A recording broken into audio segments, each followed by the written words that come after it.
isdang pangmasa, syempre meron din isdang mga halay. Yung tipong hindi ka pwedeng mag-crave nito araw-araw. Kasi be, mabubutas talaga ang bulsa mo. Katulad na nga lang itong lapu-lapong pula. Nasa 500 plus na nga ang kilo nito. Pero syempre, deserve mo namang bumili nito kasi nagtatrabaho ka naman. Deserve mo kumain ng masarap.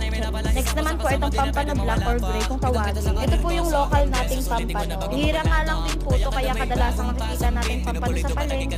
Kulay gold or yellow, ayun po ay mga imported. Kaway-kaway sa mahihilig sa pampano. Next naman po natin itong isa pa sa mga gintong isda. Ito nga po yung pinakamahal sa lahat ng klase ng maya-maya. Nasa 400 to 500 po ang kilo. Ito namang napakalaking isdang to, kilala nyo ba to? Kung hindi mo to kilala, sige ipapakilala kita. Ito po yung isdang tuna. Presyohan naman po nito ay depende kung anong part ang gusto mo. Ang gusto mo nga ay yung puro laman. Syempre, ayun ang pinakamahal. Sulit naman yun kasi wala ka nang tatanggalin. Hindi lang ako masyadong sigurado pero parang mas mahal ata yung tuna belly. Shoutout nga po pala dyan kay kuya na nakaka